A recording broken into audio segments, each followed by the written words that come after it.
So good morning, sir. I am Rodel Abanos. I'm Joseph. Diyan Kaya karon. Michael Gailing, Mo din ang o system, sir. wala pa lang sa ng Kapitawis. Mo din ang atubangan sa mga system. So, makita mo na email, password, and kanay forgot password. So, mag-start sa register. Uy, ato mag-register tawag doon. Diba sa 1, 2, 3, 1, 2, 3. Then email. Email. Password. Dapat, kung ano, sir? 8 words ni dapat. Register. Register. Sorry.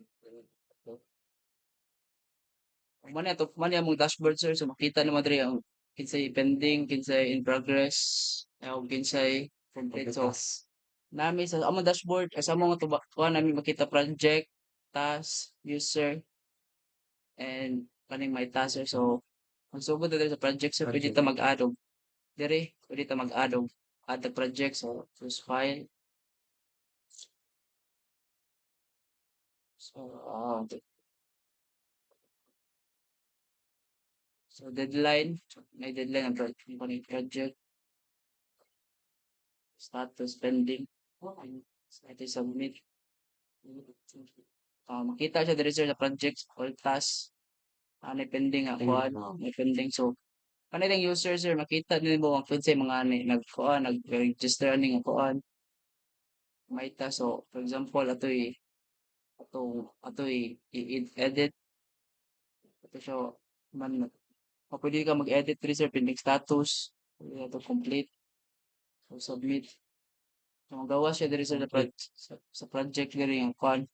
Na complete. So, may task. Makita, kung kaning may task sir, makita na mo kasi pending, in progress.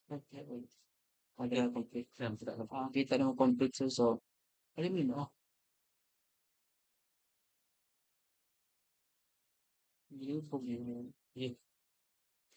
So, among feature sa among answer sa among systems kanina siya profile pwede maka-edit.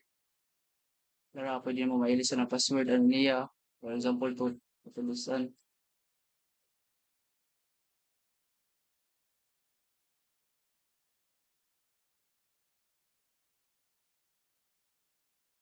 Then save. Kasi Temporary password. wala sir, na-update niya. Maoram na mo sir.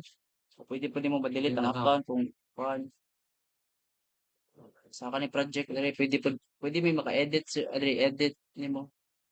Pwede mo status completed. So, submit nimo. Completed na yun sir. Maoram na yun sir. So sa code sir kay for example sir diri sa may kuan sir. Sa may diri sa may view sir nga kuan sir sa Laravel. Diri sa then kay makita diri kay mga reconnect sir. Then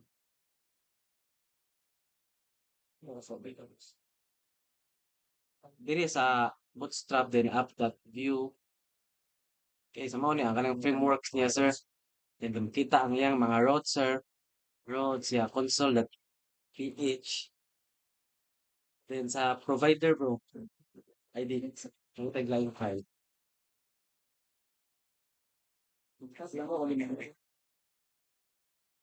Ano rin sa kanya akong dipili nga file so yung profile controller.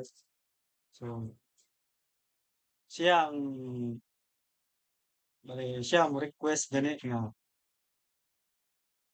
pwede ba ma-log out, delete ang user, ma-invalidate nga request session ba? Ah, sa diri sa function nga update pwede pa siya bali ang pasabot sa function nga update is i-update ang user gani diri request kasi user pili mo kung sa iyang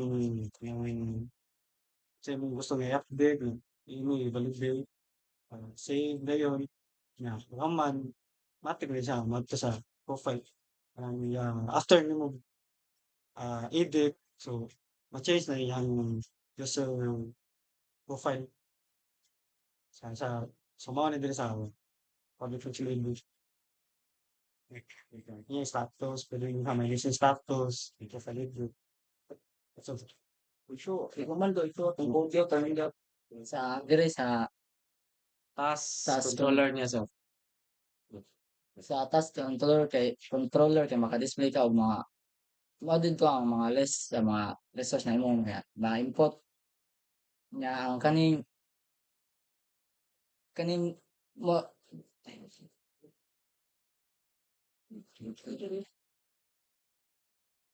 mo ni ang katong kung mo kuhaan ka og task kay mo niya mo return siya sa kaning mo ni siya mo success na siya og mo kuhaan ka og task then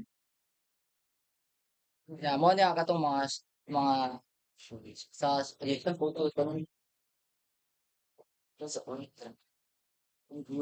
show the form creating a new sources mo ni siya ang kanang mo show ka sa form mag-create na kag mga new resources like mga project users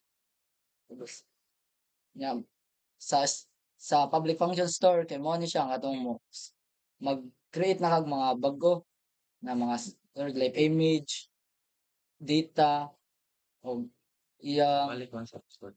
task.